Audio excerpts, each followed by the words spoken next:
I hope your day is full of vestibules and nosy neighbors and unhinged landlords. Guys, it's a landlord intro with blah, blah, blah, blah, blah. Can I start over? Yeah, do it again. I hope your day is full of vestibules and garage doors and unhinged landlords and nosy neighbors. It's a landlord intro with, today's episode is with comedian Beth Stelling. But before we get into this week's episode of Shank with Beth Stelling, there's just a few things I want to tell you. I am coming to Fort Worth. That's right. I will be there July 25th, July 26th. I'm doing 4 shows in Fort Worth. You can find all the tickets on my Linktree. So go check that out. And then July 27th, I am in Houston at Riot Comedy Club. And then the following month, I will be at Soul Jewels in Pottstown, Pennsylvania on August 23rd. August 24th, I will be at the Stress Factory in New Jersey.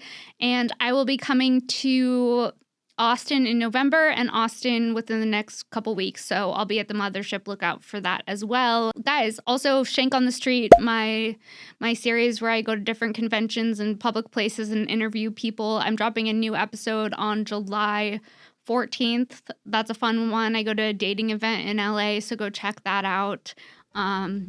So that's going to be dropping as well. And then every Thursday on my Patreon, patreon.com/Sara Weinshenk, I do a live stream at noon Pacific Standard Time. So sign up for that as well. And let's do it. Let's get into this week's episode of Shank with the one, the only comedian Beth Stelling, guys. Here it is.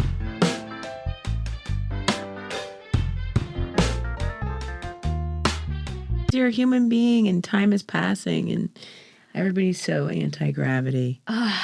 Especially here. Yeah, you don't have to, like, if someone is like, oh, look at your neck, it's like, yeah, I'm still here.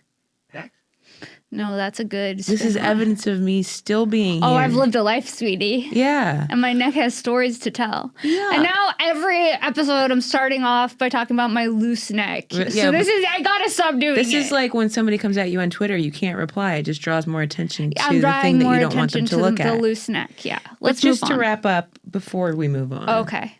You're really driving my home some mom points. has a gobble because she's 70. My grandma had a gobble because she lived to 103. When I looked at them, I loved them and I thought they were beautiful and kind and sweet. And I never looked at them and thought, wow, your neck's really loose. So when I look at myself in the mirror, I go, gobble or not, it's coming for me. And gobble or not. The fact that you called it a gobble. Yeah. But That I'm like, did something to me. It will come because I'm not going to do anything about it. Like I don't like surgery or any sort of whatever people do to their faces. Yeah. I don't need to be in pain.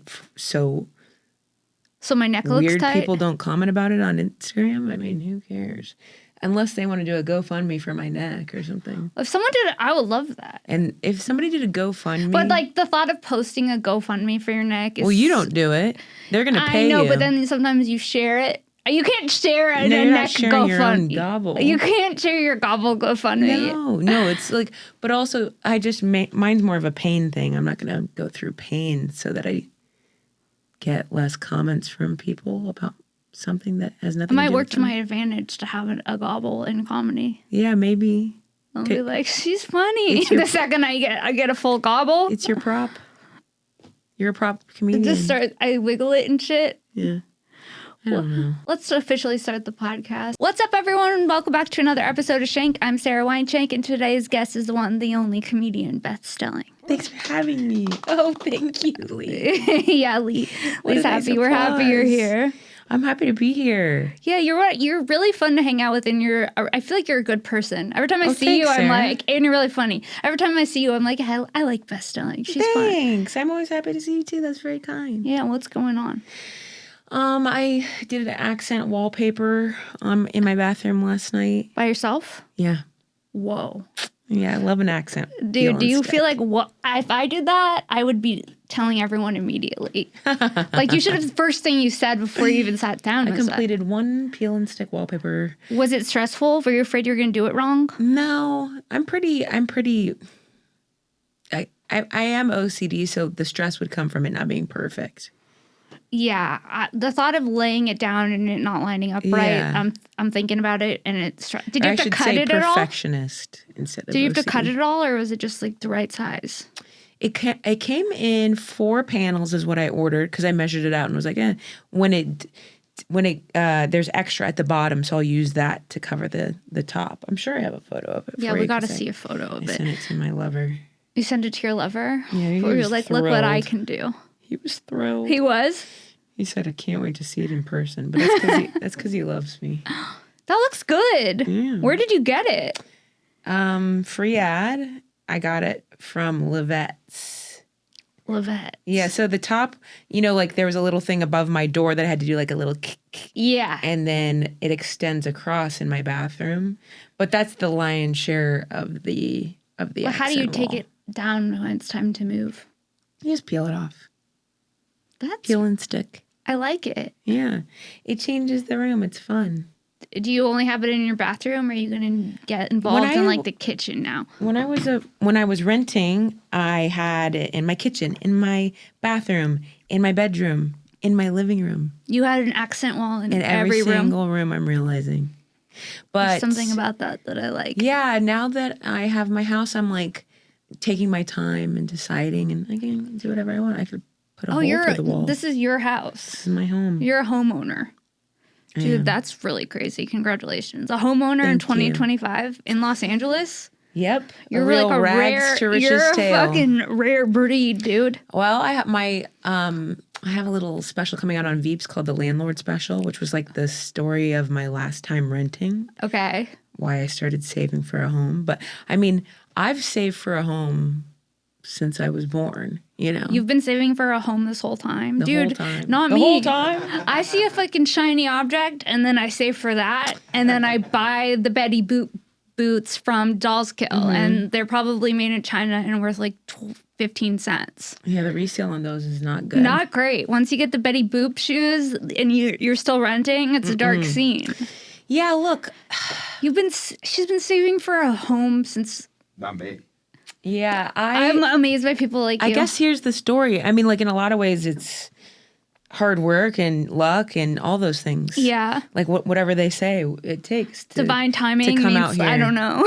Well, I mean, I moved luck. Out here with the most money I ever saved. I'm you not did? somebody From what? From nannying and managing a cafe in Chicago. Dude, I feel like I need you in my life. You're giving Susie Orman energy. Like, well, you know how to like take care of some finances. Know. I mean, the truth is, I could be doing much better had I trusted any sort of person or investor.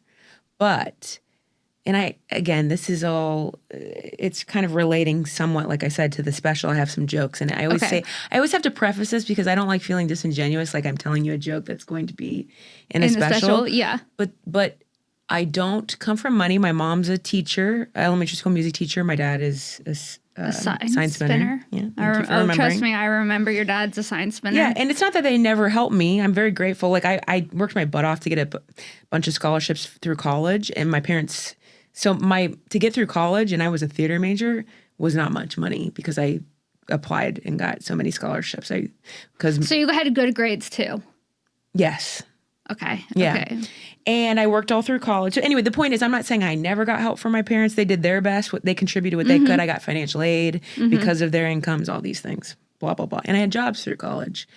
But I never really understood the concept of like investment or saving, which, by the way, I like still don't. Right. But sorry, I'm gonna get to the point to give you some hope here. Yeah, I want some hope. It is here. wild. But I will say, and part of me is, I wonder this. I go, have times changed so drastically it's impossible? And I was lucky because we've gone through so much in the entertainment industry out here. The strike, COVID, all these things. Like, I personally wonder if it will ever be the same. I sometimes feel like I was like the last of what used to be like being able to survive as a writer in the Writers Guild. Right. Times have changed so drastically. Right. Like, I still sometimes will get residual checks from writing on like Crashing that will help me out. I mean, they're not what directors or editors are getting, but it's like a residual for something I wrote, and it's like, thank goodness. And I don't know if people who are coming on right now to shows on Hulu or Netflix or whatever it is are getting those. I'm not sure if they're as protected. Right. I need to study up on these things. But the point is, it's bleak. And when I moved out here in It's 2011, I moved out here with, my number always changes because I can't remember if it was 1,200 or 1,400. But like I thought that was a lot of money because it was a lot to me. Right. My rent was 300 in Chicago and I managed a cafe and I nannied. Whoa. And I was a stand-up and my stand-up income in Chicago brought in probably grocery money. Yeah. Because this is kind of how it was. You got paid in beer and drink tickets in Chicago and then some grocery money. So I worked as much as I possibly could, my hourly jobs. And then I came out here thinking like $1,200. Marcella Arguello and I are going to get an apartment together. We found one. It was like $800 each. And that seemed crazy scary. So we didn't get it. I ended up getting a studio that I couldn't afford, which was $800. So I had to move out of that and move into a dining room, which was $656 was my rent. Oh my God, how was living in the dining room? It was great. I had a chandelier. That changes. Did you have a bed? I did have a bed, which eventually I had. Well, I slept on an air mattress for my first few months out here. Yeah. I don't know if it was 3 or 6 months. And then if saved up for a bed. In fact, I think my mom even maybe had sent me a little bit of money to help me buy a mattress. So it's not like I never had help. Right. But I wasn't, right. That it was for something like that. Like, here, honey, I can give you a little bit for your bed, Yeah. So I don't want to exaggerate and be like, I have nobody. Yeah. But I thought I had time. Mm-hmm. Like, I'll just get a job when I can. And it's like, you needed a job yesterday. Yeah, no, I get it. So then I got that job at Intelligentsia and the coffee shop. Mm-hmm. But I see you make these errors that are like, it wasn't like going to put me on the street, but like I got the job right away. And I was so thrilled because I'd managed a cafe in Chicago and I just was worried I wouldn't get into Intelligentsia because at the time before Pete's bought it, it was like a really intense place to work. It's almost like it's a skill. It's like artisanal coffee. Yeah. What am I trying to say? Like a special skill. It was a special skill, Yeah. to work there. And you had to study. And I went through 8 months of training. Yeah. You had to study to I was work on there? dishes for the first 6 months. Really? I couldn't even touch milk. Yeah. Whoa. And then when do you get to touch milk? Then you start on the coffee bar. You start learning how to hand brew coffee, like V60, Chemex, Viva Solo. I had to pass all these tests. No. And then I didn't realize it was so intense. I forget if it's espresso then milk or milk then espresso. But yeah, you have to be able to pour rosettas and hearts and tulips. It's that little design that you hand pour in the top of a latte. Okay. Kind of looks like a pretty flower with a heart at the top. You have to learn how to do that? Yeah, and if you don't pour the rosetta properly, you have to pour it out. It has to be presented to the customer. And if you mess up... Do they still do that? They got bought by Pete's, and I think they've sort of declined. That's fucking intense. Yeah, it was. You're so I was thankful studying for the your job. coffee test? Oh, yeah. Oh, my God. And so it's like I would work there from frickin' 5 in the morning until noon. Okay. And then nanny for a little girl who I liked a lot. And then do shows at night. Or try to get past at the clubs here. So I was freaking so tired. Thank goodness I was 26. I know. When I was 26, I was a personal assistant during the day, and then I did stand-up at night. And another thing my mom helped me with, she gave me her old Mercury Sable, her O2 Mercury Sable. So that's what I moved out here in. So a lot of things were helped. Anyway, so I lived in that dining room forever. Even once I got my first writing job on Crashing. I never really understood what was enough to have. So I squirreled away everything I ever made. So and I would buy how long food, did you live in the dining room for? 7 years, I think. Damn. Yeah. So, yeah, I squirreled away everything I made. I would spend money sometimes on shoes, a lot of food, taking my friends out to food and things like that. But I wasn't making big purchases. And I've never been someone who wants a fancy purse or Right. Cars don't really matter to me. Cars don't matter to me either. Yeah. So...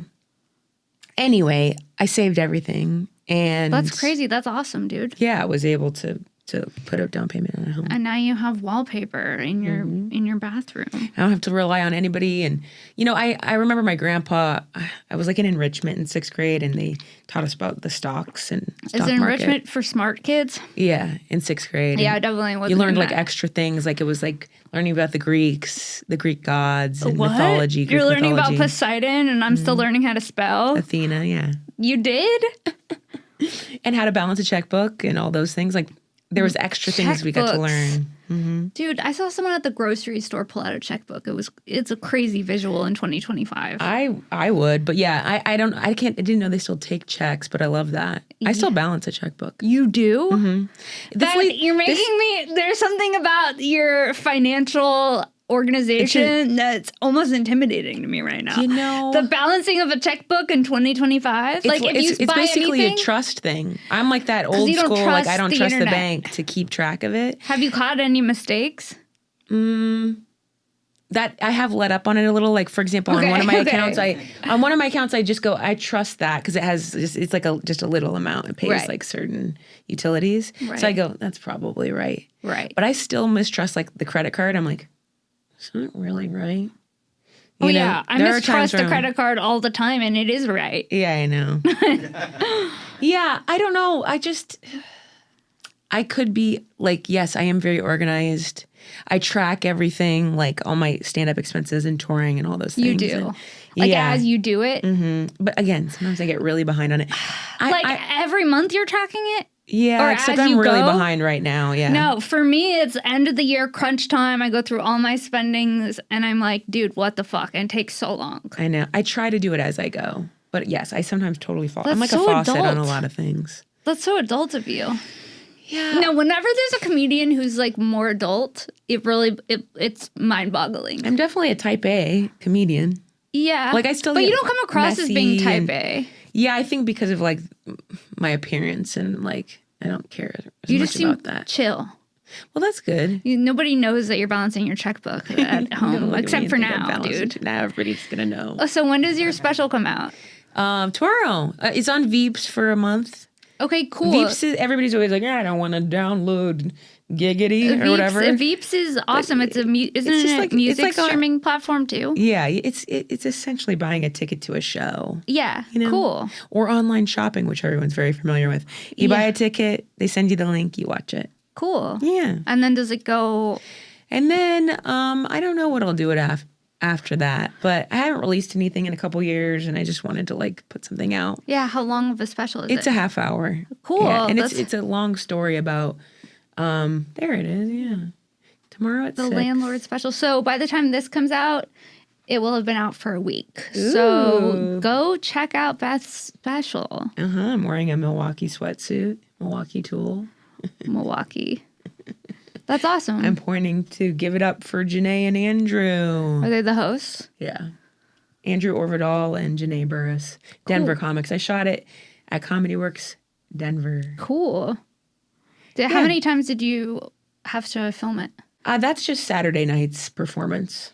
Okay. Did you do 2 sets on Saturday? Yeah. I just like to know. Yeah, of course. Yeah. We filmed all of them. We filmed Thursday and Fridays. Okay. It's really just my boyfriend, Adam Newacek, directed it. And he came with me, and it was him and one other camera op. It's so funny. It's like times have just so drastically changed when it comes to like a special, like what is a special? And to me, I always want to, it should be something special that I've like prepared. Right. I know it sounds so silly, but it's like, I don't know, a set's a set, a late night. There's just different Olympic events, in stand-up. It's like a late night set's that, it's 5 minutes and you should have also honed that and it should connect and stuff. But like usually it's just something I've put together that is like a nice like piece. Yeah. Okay, cool. I'm excited. This is a long story, yeah. But you kind of just knocked it out on your Saturday show and you were like, there it is. Yeah. Yeah. In fact, doing... It's interesting, a weekend, how much can ebb and flow. Mm-hmm. You're doing 5 shows if you're like doing a comedy club as a headliner, usually Thursday to Friday to Saturday. And it's like, Thursday's always fun for me because I'm like, I just show up and it's like pajama night for me. And I'm it's like no expectation. This is fun. It's sometimes a student night and you're like, let's go. And I'm not thinking. And each show can just change so much. I mean, at least to me. No, yeah, definitely. And so when I watch back, like I said, we taped them all because Adam was there with me. And it's like, oh, Friday's gone. Oops, Friday late's gone. Nope. Like it is threading a needle when you're recording. What about it was a nope? Like you told a joke in a way you didn't love, or the wording was wrong. This was probably my easiest, I would say, recording of anything, just because I wanted it to be very low key. But But yeah, and it can happen. Like I just was in Toronto at Comedy Bar, and it's like, it can happen when you're not filming. Like, oh, that joke didn't hit the way it does, or Oh yeah, early I hate show when it hit. doesn't hit the way that it normally does, and you're like, it's Yeah. a recalibration in your mind. Yeah, you're like, I could say something, or I could just move on. But Yeah. it's interesting. It's like what can change in just a weekend for sure. But to me, it's just like it's. I don't know, the 400 hurdles, if that's an event. I think 200 is, but I'm imagining 400 is a hurdles event. But it's one lap around. Yeah, one lap around. I did track. I was horrible at it. So to me, it's like the 400 hurdles. Like I might be able to graze one of them with my foot, but I Did you can't do hurdles fall. in high school? No, I'm just thinking of punchlines in terms of hurdles. Okay. Like if I'm hitting every single one, or if I hit 3, or if I knocked 1 down, Right. I'm not using that. Like I need to have cleared them all. Right. You're You're speaking in an analogy. Yeah. And this is why you were in the advanced classes. yeah. Dude, we're seeing it. Yeah, She balances I a need checkbook, to, like- speaks in tongues. I need to have cleared these for me to feel good about releasing it. Yeah. No, I get that. Yeah. And of course, so I watched them all and I'm like, wow, the vibe here, Beth.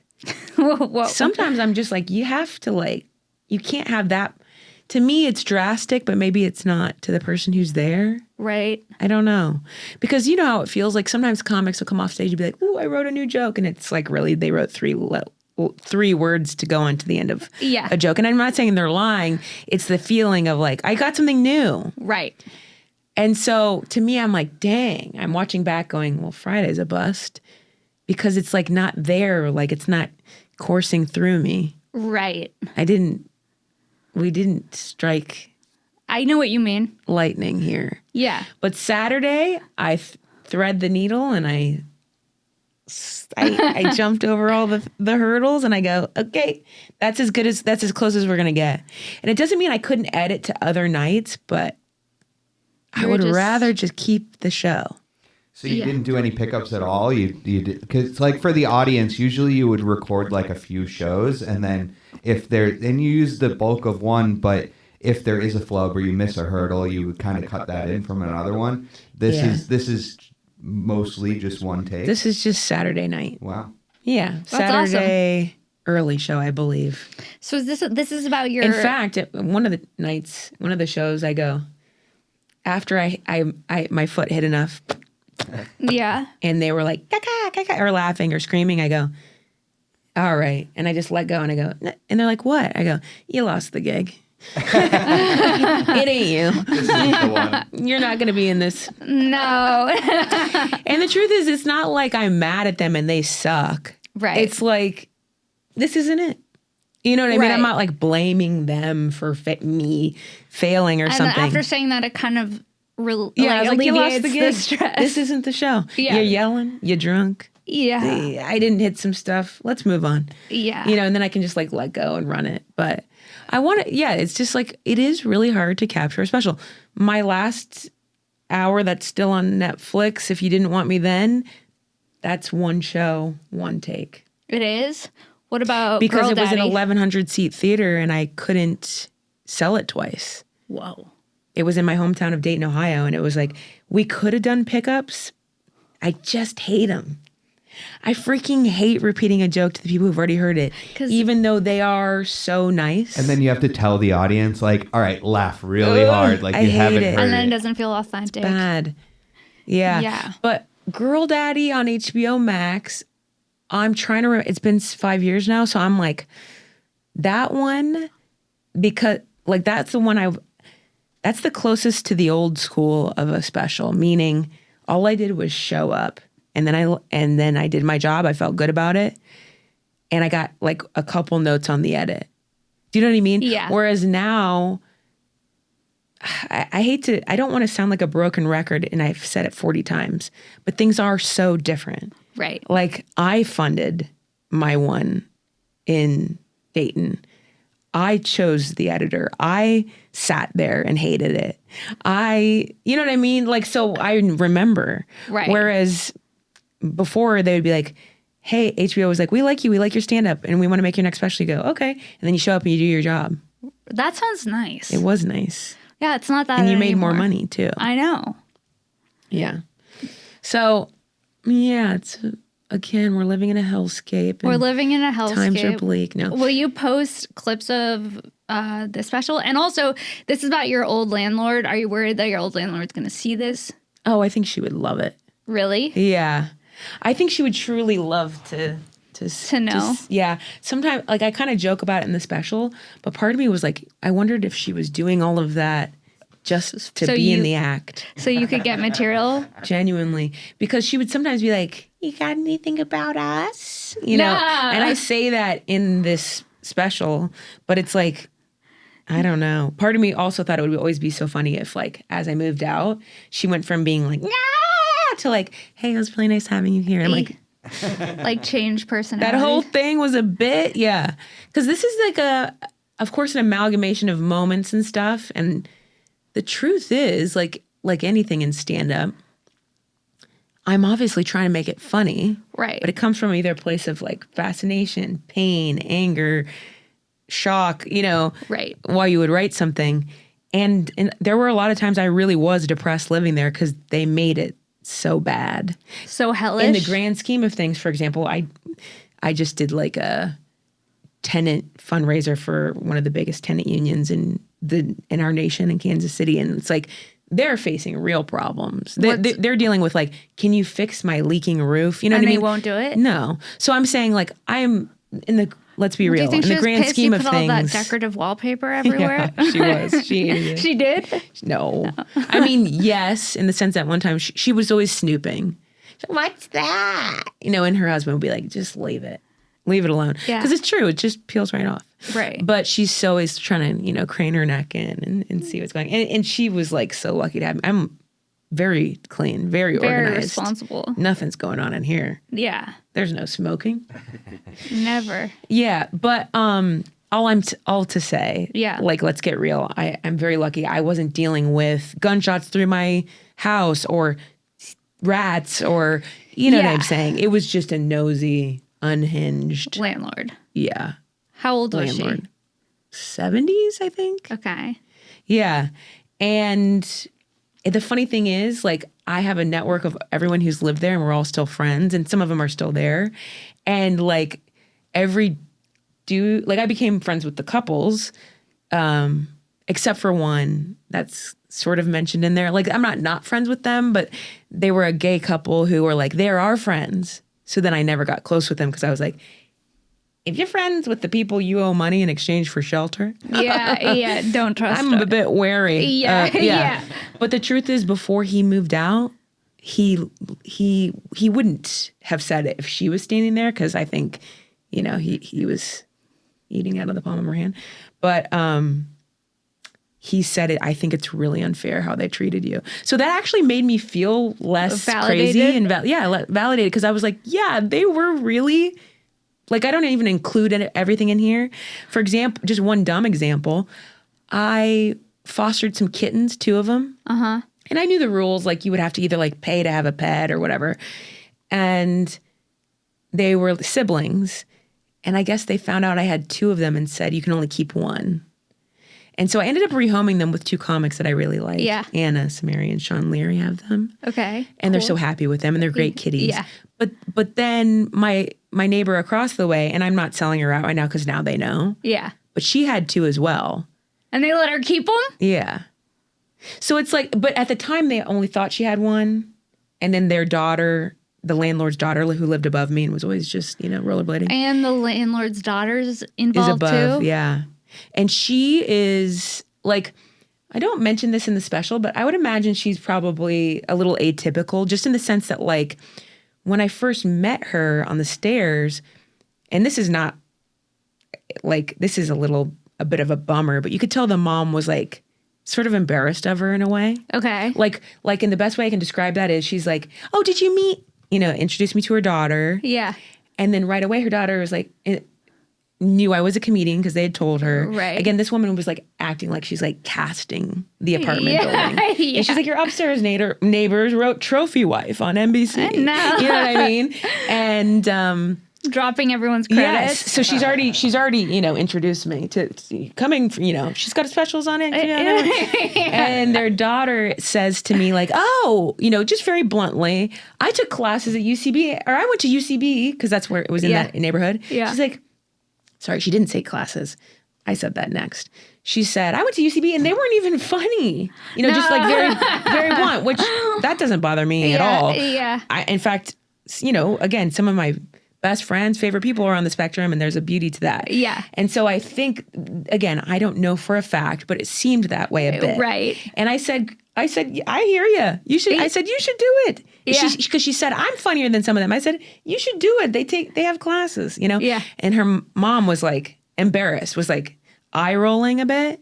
And again, nothing crazy, but it was just like you could tell tense, right? Tense vibes. Yeah. And they would later go on to argue and scream at each other at the top of their lungs. Like they both love speakerphone. I heard so many fights on speakerphone. What? Yeah. I could hear the mom in her home across town yelling at the daughter. On speakerphone? Yeah. And as much as you can tell it's a contentious relationship, Yeah. of course it's mother-daughter, and she's too much like her mom. You know what I mean? If I was like, yeah, let's get her. Yeah. She'd be like, no. You know, like it's Yeah. like she'll always be loyal to her mom. I'm not saying I'm planning on tripping her mom. But I just mean, you know, like if I were to say enough, she would be like defensive of her mom. And yet her mother is Insane. her greatest tormentor. It sounds like. Whoa. I mean, the stuff she said is insane. Yeah, and I talk about a particular fight in the special where Comedy Central was doing like behind the comedian, and so they had a crew in my apartment interviewing me, and we actually had to hold production because they were screaming at each other so loud. Did you say anything? No. Oh my gosh. I mean, like I was working on, you know, during the pandemic, I wrote on Rick and Morty, which is out right now, season 8. Awesome. And Strange Planet, which was an Apple cartoon. So I'm zooming. I'm in my office, which is right by the front door. I mean, this woman wouldn't leave me alone. She would like knock until I answered. And one time I had the whole writer's room on my laptop and I go, I'm at work. And she's like, of course you are. No, in front of the whole writer's room? Yeah. I'm like, what, do you think I'm lying? I mean, leave me alone. Like I pay you every month. Like she should never be talking to me. Yeah. I pay on time. I'm clean. Like there's nothing wrong with anything. Of course you are. One time I was going to meet Mo Welch at Cafe 101, and I was going to walk over because it was close enough. And I go out my back door. No, actually, sorry, I was going to drive. So I'm going out my back door, which is embarrassing because it's very close. Mm-hmm. I go out my back door to go to my garage. And she's like, you can't leave. You know what I mean? And I was like, okay. Oh, sorry. She had knocked. Okay. And I was getting ready to leave. So I didn't answer it right away. But then I go to answer it and she's not there. Uh-huh. So then I go, okay, get my bag, on my way to the car. You can't leave. She's like, I knocked. I was like, yeah, I'm out here. I answered, but you weren't here anymore. Yeah. She's pointing to like the driveway, which was kind of narrow. And I guess there's a branch in it. She's like, that tree has fallen, you know? And I was like, okay. So I go inside and I go text Mo. I'm like, Mo, pick me up. I can't leave. Yeah. 5 seconds later, they're knocking on my front door and calling me. And I just go out the back door and sprint down the driveway and run into Mo's car. And, actually, as they're knocking and I'm about to leave out the back and run from them, you can hear the dad. Like, she's the one who's unhinged. Right. And he's just a character. Right. But he's like, just call her. She's like, she's not answering. It's like, just call her, you know? The voicemail is essentially like, we moved the branch and they're going to cut down the rest of the tree tomorrow. And that's why they needed you immediately? I'm like, can you imagine if this was a normal, stable human being? I would walk out the back door and they'd be like, hey, if you want to wait just 3 minutes, we're just moving this branch. Yeah. That's so. But fucking- instead, it's like, where were you? You didn't answer when I knocked, and you can't leave. That's so intense. I mean, but that was constant. One time, my best friend Monica Martin, amazing singer, you should look her up on Spotify. She slept over. We slept over. We're hanging all night, and in the morning, I went to work. I think I was Zooming. Yeah, I'm Zooming. She knew I got this lamp from West Elm delivered. Okay. So she puts it together. This is a very Monica thing to do. She puts the big box in the vestibule. Yeah. And then she's like, leaves, like, I love you, bye, or whatever. Wait, As sorry to she's be leaving. dumb. Vestibule? Trash? Yeah. No. It's What like, is vestibule? it's sort of like the front, This is why you have a house, dude. like the entranceway. the entryway, yeah. Okay. Yeah, like a little conclave area where it's like, my neighbor's across from me, I'm here, and the stairs up to the people above us. Okay. It's just a 4-unit spot with Okay. 2 bungalows in the front. Okay. The bungalows are cute. A comic actually lives up in the front. Okay, One of cool. the comics, or used to. Everybody leaves eventually. Yeah. Because they can't stand her any longer. Yeah. And to that, I was going to say this earlier, and I went off on, of course, a tangent, but I became friends with all the couples that kind of came and gone for the most part. One of them is, 2 of them are great TV writers. One of them, anyway, at any given time, both of the dudes were like, oh yeah, my wife refuses to talk to her. And one of them said, like, yeah, because she's made her cry. Like this, and you don't want to cry. She's made me cry too. I talk about it. She made you cry? Yes. Yeah. You don't want it to be that way, and it's embarrassing. She's everyone's abuser. She is absolutely She's a nightmare. And it sound, again, I'm grateful for so many things. I had a roof over my head. I didn't have mold that I know of. Like, I had a meth addicted You know what I mean? landlord once. okay. Which was, he would do construction at like 2 a.m, and then he accused me of stealing his mail. And I was No. like, I'm not stealing your mail. You're like, And- as much as I love paper with your name on it. I'm not. He's like, I don't need he's like, it. I have it on video camera. I was like, well, if you have it on video camera, then show me. Yeah. I have to look for it. Like fucking crazy. And he would never hire anyone to fix anything. Like he would fix it himself. Oh, and he was no. always cussing and like dropping things and just like on drugs. So you can understand, like, And he lived underneath your me. situation is even more drastic, but it's like, and underused terrible, but you can understand that it really is, takes a toll on your, like, Mental quality of health. life, your mental health and your You're quality like, of I'm life. losing my mind. Because you have a guy who is thinks I'm unstable taking his- underneath you, and you're walking on eggshells. It's like, it's just no way to live. And again, there are worse things in life, but it doesn't feel good, which is why I was so motivated to leave. Yeah. Everybody who left that place eventually saved and was able to leave and get a house. Dude, so that's the key to That's buying the a key. house. Have a psychotic landlord. Yeah, to motivate you to save.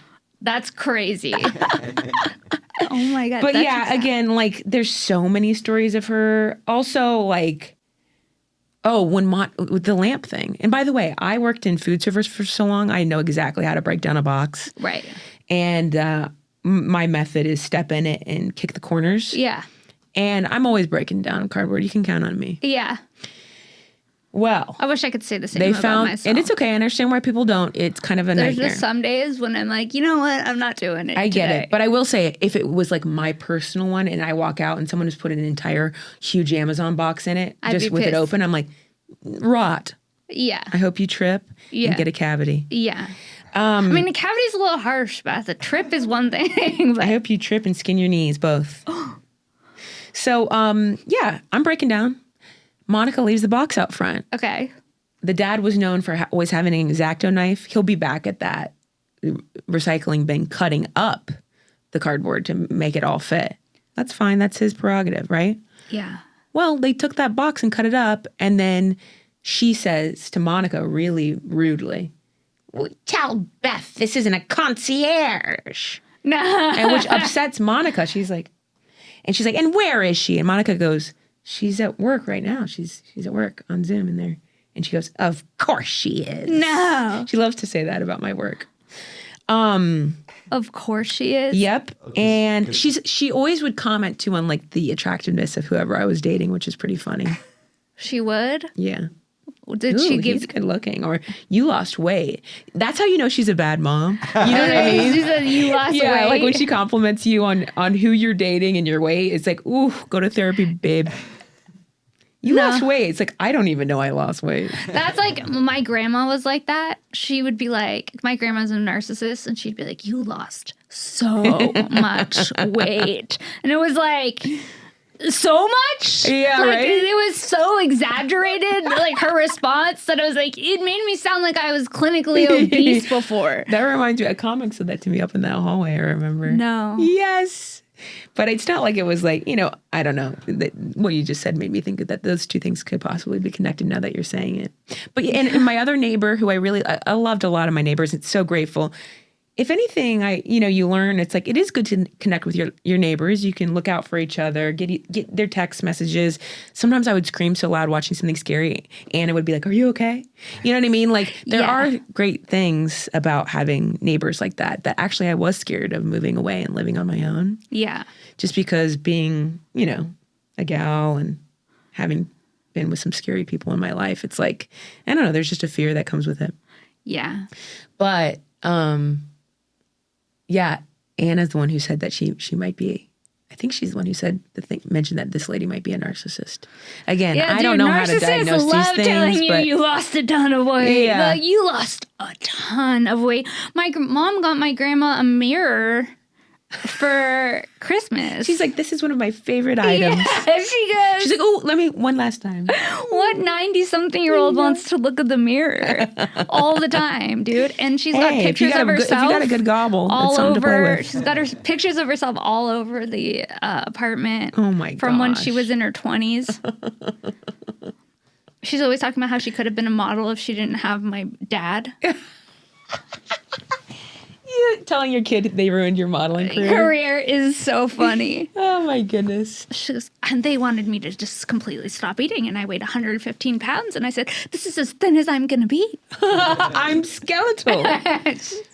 Yeah. And then it's also weird to see like a narcissist age, because it's like, oh, I'm the thinnest I've ever been. Yes, because you're fucking dying. Like, of course you're the thinnest you've ever bones. been. Yeah, dude. Your bones and loose skin. It's the thinnest I've ever been. Congratulations. It's like, what?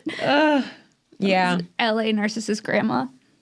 And the passive aggression, and it was like, I couldn't carry on a conversation. It was shocking. You know what I mean? Even if it was like, again, the daughter was really kind of the least of the worries. Like, I tried here and there, but mentioning what I mentioned before, it would be like kind of lack of, it was sort of a catch-22, because in some ways she couldn't pick up necessarily on social cues, and in other ways you could tell she was yearning for connection she wasn't getting. So it's like, when someone has that issue, it's like, for example, it would be like, hey, have a good day. Where you headed? Headed to work.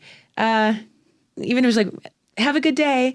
Then she's like, Tuscany's crazy this time of year. You know what I mean? You're like, I get that you would like to talk more and about a specific thing that's in your mind, but I'm moving this way, and I said, have a good day. Bye. Dude, sometimes when I'm on the phone with my boyfriend and I know he wants to get off the phone, he's like, babe, I gotta go. And I'll be like, well, did I tell you this?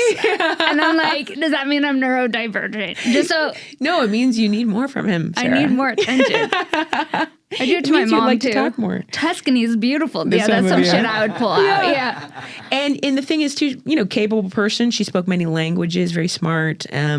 She was a flight attendant, and that always cracked me up, because I was like, I wonder if I'd ever see her. You know what I mean? I fly all the time. But anyways, that was one of their. I know so much because I could hear everything. So like, I know their whole life. I know everything. You know what I'm saying? Was she single?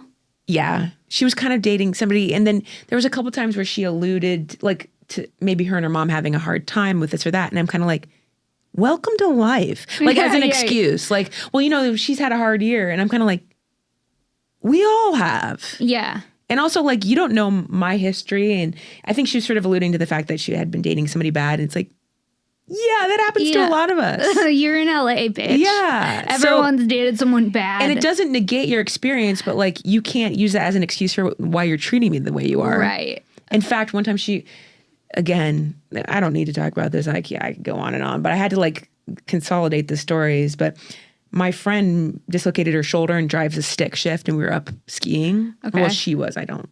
But you don't ski. She was snowboarding. No. Me either. That's such an affluent pastime. Yeah, I didn't when would grow I have up done doing that it in Ohio?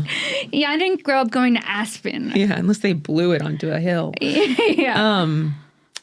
Anyway, I was the only one in the group who could drive stick. So I drove it back and parked it in our guest spot, which was, Yeah. designated guest spot. And I think I was home for like 2 days before I was going on the road, and I would move it in front of my garage. It wouldn't fit inside because she had a big car. The daughter walks by my front door, and my front door is closed. And I leave it closed a lot because I don't want her and her mom walking by and staring in like they often do. So my door is shut, but I can hear again everything. Yeah. And in the vestibule, it's more echoey, so you can really hear. Oh, the vestibule. You know it. You know it. You love it. She's like on the phone, like, well, I don't know why the car's there. I don't know whose car it is. This is the daughter. But yeah, I think we'll have to tow it. No. So I march right up there. Knock, knock, knock. She won't answer. I go to the back door. Knock, knock, knock. She finally answers. I was like, hey, are you talking about towing my friend's car here? No. Oh, no. I go, well, it sounds like you were talking so loud you wanted me to hear that. I said, you could just knock on my door and ask whose car it is. She's like, well, you're all locked up down there. I go, Locked up down there. my door is shut in Los Angeles, California. That's interesting. You're all locked up down there? I go, yeah, you could just knock and I'll answer. Yeah. She's like, well, it's not me who has the problem. It's our neighbor. I go, oh, which neighbor? Because I'd love to talk to them and I'll explain the situation. She goes, well, no, I don't want to tell you. I was like, just tell me what neighbor has the problem. And I mean, I'm being pretty sharp. Yeah. I'm being somewhat biting because I'm irritated by her passive aggressive behavior. She goes like her mother, 0 to 150. Yeah. To the point where my neighbor downstairs, all she has to do is come out and stand there and look up. Uh-huh. And it goes, the volume goes right down. So it's amazing what they were willing to do and say and act towards me, but not towards her. Other people? Or to be seen acting that way. Do you think you were the least favorite tenant? Oh, yeah. But you're so likable, so that's fucking crazy. I think it's that, and I mentioned this in the special, but it's like, I think they wanted, like at one point in time in that argument I had with her about my friend's car, that it would be moving within 2 days and is it not a guest spot? Yeah. Well, during that argument, she was like, well, it's not a guest spot anymore. I go, well, I was never notified of that. Don't you think I would have been notified of that? Like per email or anything from, she's like, well, my mom wants me to park in it. No. And I go, okay, well, it was told to me that it's a guest spot. So now that I know that, I have that information. Right. And you know why her mom wanted her to keep parking there? Because we have a garage, which means you could park in it and in front of it. So you have 2 spots, really. She couldn't stop running into her own garage door. So she gets the guest spot. Do you know how much it took for me to not spend upwards $2,000 on making a custom sign in front of the guest parking spot that said her name? I'll say it's Linda. Linda's 3rd parking space. No. I wanted to do it so badly. And that's what motivated you to move out. Oh my God. Yeah, every step was a nightmare. And again, when they did the walkthrough at the end, I was like, my boyfriend Adam was with me and I was desperately didn't want to be she makes my skin crawl. Right. I can't even be around. I can't even, it took a while to even come down from just seeing her again. No. It's wild what she's capable of. You know what I mean? So in that walkthrough, she was like effusive. Wow, it's like new. It's like right when you moved in. Because I was there for 6 years, saving up. Mm-hmm. And then on a dime as we're leaving, but I will have to charge you for painting that bedroom. I go, well, I got your permission in writing to do that. And I used the painter and I paid your painter to do it. She's like, 0 to 110 screaming, well, it's going to probably be more than 1 count, and I look at Adam and he's like, because I've told him all this stuff, but when you meet her, it's like, it doesn't come across that way. Yeah. Nothing really, you know what I mean? Like, it doesn't sound that bad. Yeah. He looks at me, he's like, babe, let's just let it lie for now. And of course I couldn't. And I texted her later and said, I talked to the tenants union in Los Angeles and that they are not allowed to do that to me, that I asked for permission, I paid them, and they sent me back my full security deposit. But for her to have that power over me as I'm leaving, do you know what I mean? Yeah. It's such a terrible feeling and situation to be in when you're like beholden to somebody who is such an asshole. A psychopath. Yeah. And then, like I said, to have that validation that when the guys were leaving, that couple was leaving, and they were like, I think it was really unfair how they treated you. It's like, oh, your best friends that you went to think, you know what I mean? Like for him to say that, I was actually grateful. Right. Because it made you feel validated. And Yeah. seen. That's But she would say stuff like, and we redid the garages for you. What? Did you ask them to redo the garage? I think because when I moved in, they were like the old kind that were like 200 pounds in wood that you had to like, yeah, pull up. And I just said, and when I moved in, I was like, oh, are these are really old. Are you going to redo these too? Because they had redone something else. Yeah. She's like, yes, we're going to redo that. But then to later be like, and we redid those garage doors for you. I was like, oh, well, I am upset because your daughter keeps ruining my garage present by running into it. That's so crazy. People have so many wild landlord stories. I also had a neighbor who was like crazy and on a bunch of pain pills. And she would write me these really angry letters about how I was slamming my doors all day long. And I need to stop slamming the doors. And it was like really angry and really aggressive. And That's upsetting. I worked a job. I was not at home during the day. So I was like, I'm not slamming the doors. Did you reply? Yeah. And you said, I'm gone. I'm working, I said, babe. I'm gone. I'm working. It's not me. Like... But it was every day she'd leave a new thing, like a new note about how I was slamming the doors. I'm like, you're schizophrenic, bitch. Yeah, that's and not me. And you're blaming, that's the voices inside your head are slamming doors, honey. That's you slamming your own doors. Yeah. Well, that's our podcast. Where can people find you? Sorry I talked about my landlord. No, it really was of the times. Well, and you have the special coming out. Yeah, but so. Veeps. That's also very like traumatizing to live that way and like to feel this pressure on you like every time you're home. It's true. And I would avoid them. Yeah. So, but it's good to get it out in the special. Yeah. Thank you. I made something of it, thankfully. That's what we tend to do, I guess, as comics. Alchemy. Try to transmute the experience into something better for all. Yes. The Landlord Special, guys. Go check it out. It's on Veeps. Thanks for having me, Sarah. Thanks for coming on. And where can people find you? And do you have anything coming up you want to promote? This will come out on the 9th of July. Oh, yeah. I will be in Pittsburgh at the Improv, July 24th through 26th, and at Vermont Comedy Club in Burlington, Vermont, August 7th through 9th. And the tour goes on BethStelling.com, Providence, Rhode Island, Baltimore, and so on. I'm at the Wilbur in October, which I'm really excited about in Boston. Yeah, that's awesome. We'd love to see you. BethStelling.com. Go get tickets to see Beth. Please. And I'm going to be in, where am I going to be? Fort Worth, July 25th, July 26th, July 27th. I'm in Houston at Riot Comedy. And then August 23rd, I'm in Pottstown, Pennsylvania, and at Soul Joel's. And then the next day I'm at Stress Factory, August 24th in Jersey. So go get tickets. And then I'm doing live streams on my Patreon, patreon.com/Sara Weinshenk every Thursday at noon Pacific Standard Time. Go check that out. And we'll see you next week. Bye. Bye.